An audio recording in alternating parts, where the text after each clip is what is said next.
अस्सलाम वालेकुम दोस्तों। भारत में 26 जनवरी यौम जमहूरिया क्यों मनाया जाता है? दोस्तों, आप देख रहे हैं हम आवाज़ पाकिस्तान यूट्यूब चैनल और मैं हूं आपका मेज़बान मोहम्मद अमजद अता। 26 जनवरी 1950 को भारतीय हुकूमत ने गवर्नमेंट ऑफ इंडिया एक्ट 1935 की जगह अपना आइन नाफज किया। ये दस्तूर या आइन भारतीय कानून साज असम्बली ने 26 जनवरी 1949 को मंजूर किया, ताहम उसका नफाज 2 माह बाद किया गया और इस तरह भारत को अवामी जमहूरिया बना दिया गया।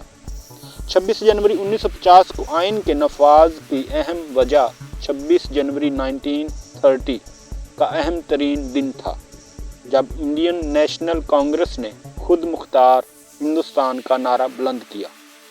चनाचे इस एक दिन में 2 कौमी इक़दामात की याद मनाई जाती है, एक बरतानवी दौर में खुद मुख्तार हिंदुस्तान के नारे की याद और दूसरे आइन के नफाज के दिन की याद।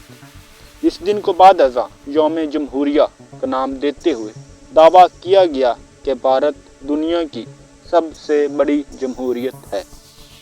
भारत के इसी आइन तले मकबूजा कश्मीर में 1952 में नाम निहाद इंतखाबात करवाए गए और ये बावर करवाने की कोशिश की गई कि कश्मीरी अवाम ने मरकज़ी दायरे में शमूलियत की खातर न सिर्फ बाखुशी सियासी जमातों की प्लेटफॉर्म से इंतखाबात में हिस्सा लिया, बल्कि उन्होंने बड़े पैमाने पर वोट भी डाले।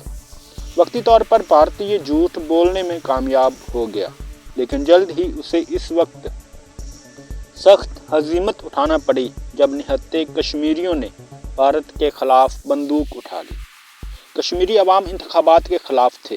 उनकी एक ही ख्वाहिश थी कि कश्मीर में हक़ खुद इरादी और रायशुमारी करवाई जाए, ताकि कश्मीरी अपने मुस्तकबिल का अज़ खुद फैसला कर सके। इस तस्वाबे राय के नताइज का भारत को बखूबी इल्म था, इसलिए उसने ऐसा कदम उठाने से गुरेज किया।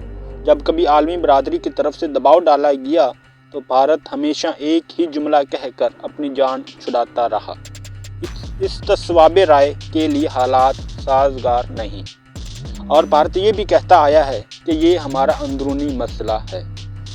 जिस आइन के तहत कश्मीर में इंतखाबात का ढोंग रचाते हुए भारत को दुनिया की सबसे बड़ी जमहूरियत का अलम बरदार करार दिया गया, कश्मीरियों ने उस हकीकत को तश्त अज़बाम करने के लिए भारत के यौम जमहूरिया को यौम स्याह के तौर पर मनाना शुरू कर दिया।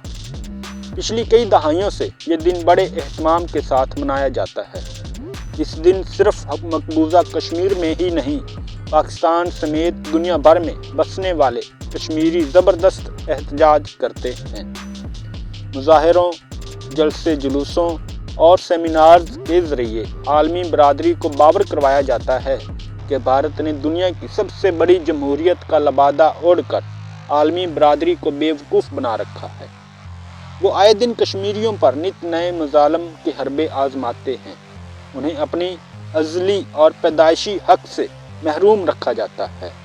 कश्मीरी सिर्फ़ और सिर्फ भारत से आज़ादी चाहते हैं। उन्हें आज़ादी से कम कोई चीज़ कबूल नहीं। यूं सदी से भारत कश्मीरियों की तहरीक हुर्रियत को मुकम्मल तौर पर कुचलने के लिए 100 दफ़ा इक़दामात कर चुका है, हज़ार इक़दामात कर चुका है और कई मज़ालिम ढा चुका है।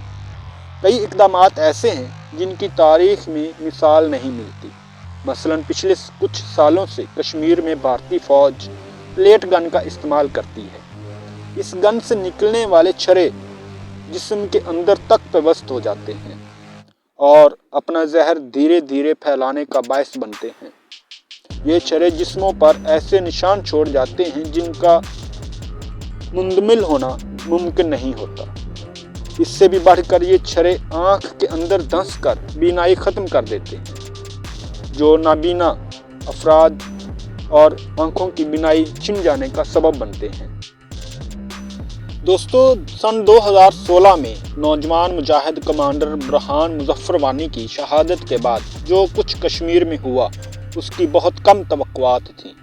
मरकज़ी सरकार के चेलों और तहरीक आज़ादी के मुखालफिन को इस अमर का बखूबी यकीन था कि एक नस्ल के बागी जरसूमों को दूसरी नस्ल तक منتقل نہیں ہونے دیا جائے گا اور تیسری نسل تک تو اس کی رہی صحیح کسر بھی نکال دی جائے گی۔ لیکن یہ سب اتنا آسان نہیں تھا۔ دوستو، یہی وجہ ہے کہ جب مسئلہ کشمیر کو اقوام متحدہ میں لے جایا گیا تو پنڈت جواہر لال نہرو نے اسی امید کی بنا پر عالمی برادری سے یہ وعدہ کیا تھا کہ کشمیر میں حالات سازگار ہوتے ہی اس تصویب رائے کروا دیا جائے گا۔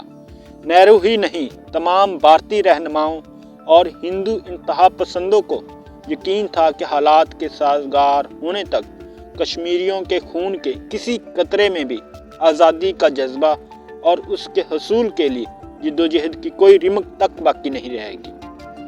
یہ انتہائی ظلم تھا۔ اب جب کہ کشمیریوں کی تیسری اور چوتھی نسل قربانیوں کی نئی اور عظیم داستانیں رقم کر رہی ہے تو اس امر پر بھی یقین کرنا مخالفوں اور دشمنوں کے بس کی بات نہیں۔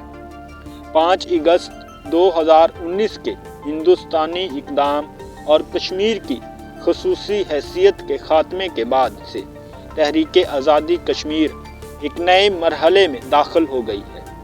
یہ اقدامات تحریک کو کچلنے اور کشمیر پر اپنے قبضے کو اور زیادہ مستحکم کرنے کی عملی کوششوں کا حصہ ہیں تاکہ آدھی صدی سے جاری اس قصبے کو جلد از جلد انجام تک پہنچا کر تنازعات عالم کے فہرست میں سے اسے قلم زد کر دیا جائے۔ لیکن جس طرح کشمیریوں نے اس کی سخت مزاحمت کی ہے، اس سے بخوبی عیاں ہو چکا ہے کہ بھارت کے یہ اقدامات اس کے اپنے گلے کا توق بن کر رہ جائیں گے۔